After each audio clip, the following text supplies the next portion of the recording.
Horns up and welcome to a brand new episode of Headbanger's Kitchen. Now I got married a little recently and I'm one of those guys who's not used to wearing rings, so I've not been wearing it for a while, but I've always felt there's something strange about this ring. I mean, this gold ring, maybe I should just put it on and forget about things. So anyway, about today's episode, we got a lot of requests for Chicken Tikka Masala. So I thought to myself, well, you know what? Before we make the Chicken Tikka Masala, we got to learn how to make Chicken Tikka. And yep, that's what we're going to be cooking today. So we're going to make Chicken Tikka and we're going to do it in two different ways. One in the oven on skewers, just like the restaurants, and one fried in a pan. And we'll see which one is better. Anyway, enough of my talking. We're going to make those delicious Chicken Tikkas. Oh, and you know what? I think I'll keep the ring off while I'm cooking just so it doesn't get dirty and all. Let's go and make those delicious Chicken Tikkas. So here I have half a kilo of boneless and skinless chicken. I'm using the leg and thigh meat because I find that works best for kebabs. We're just going to chop it up into bite-sized pieces. And then on to the marinade. To make the marinade for the Chicken Tikka, we're going to use 15 grams of melted butter.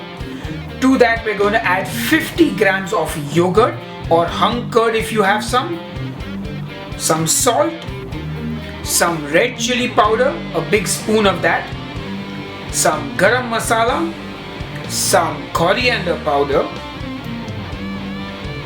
some crushed cardamom seeds or elaichi powder, some kasuri methi or fenugreek leaves as we call them in English, a squeeze of lime, and finally, for that restaurant color, some red food coloring. This is of course optional. If you don't want to add some, don't add some. Then we give this all a good mix together and our marinade is ready. Now we're going to add our chicken into this, mix it all up nicely and let it sit for a good hour or so. You can also do this the previous day and let it marinate overnight. And remember, if you're using wooden skewers, then soak them in some water for a while so they don't burn in the oven. So the chicken is marinated for long enough and we're just going to skewer that chicken now and put it on our baking tray. I'm using a little wire rack as you can see because I want to elevate the skewers. I don't want them to touch the foil. Then we put them in our preheated oven at the highest temperature possible and we're going to cook it for about 15 minutes. Okay, so now that our Chicken Tikka is in the oven, the remainder of the chicken we're going to cook on the stove top. What we're going to do is get our frying pan on the stove on a nice high flame. We're going to heat up some ghee, about a tablespoon is more than enough. And once that pan is smoking hot, we're going to put in our Chicken Tikka. And you're going to sear this and you're going to cook it nicely. You're going to get a nice crust on it. Make sure you keep that pan moving, turn the kebabs around. You want it to cook all the way through. You want to get that nice char on it. Shake it up a little bit. Don't be afraid of the fire if there's any. And look at that. Those are already looking delicious. You can turn the gas down a little bit and let them cook for a bit so that they're completely cooked through. And in about 3 to 4 minutes tops, that's done and ready. But of course, we're not done yet. I want to take this the extra mile, so I'm just going to cook each of the pieces on the naked flame just for a bit to give it that charred flavor like you get in the tandoor. Of course, who has a tandoor at home? So this is what we must do instead. And yup, those are done and ready. Now it's time to check on those in the oven. Now these are only half cooked, so we're going to baste them with some butter or ghee, the choice is yours, and just let them finish off in the oven. Now that our Chicken Tikka has finished cooking in the oven, it's time to take these to the next level as well. And our Chicken Tikka that's been cooking in the oven is ready now. And we're going to finish these off the same way like we did the other ones. Oh, the Chicken Tikka is on fire. We don't need no water, let the Chicken Tikka burn. Burn, Chicken Tikka, burn. Alright, and your Chicken Tikka is ready. The pan fried Chicken Tikka as well as the oven fried Chicken Tikka. Well, not oven fried, but the oven roasted Chicken Tikka. And those look delicious. I can't wait to dig in. It's time to taste now. Let's do it. Okay, so welcome back, and here I have the kebabs with me. Now, in the interest of safety, I'm just going to say two things. One, when you take the skewers out of the oven, and if you're using wooden skewers or steel skewers, don't touch the skewers with your bare hands.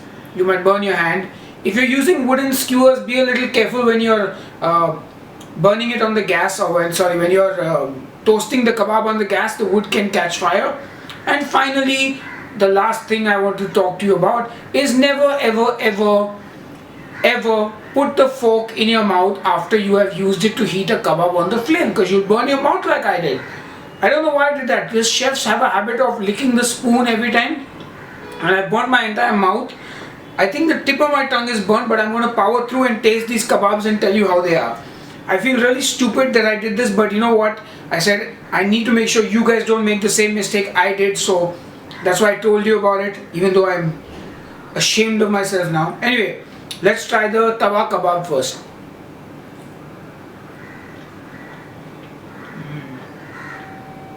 Oh, the way the spices around the kebab have become crusty in the pan, and just that little bit of smokiness that comes from the naked flame, delicious. Now I'm going to try the oven one.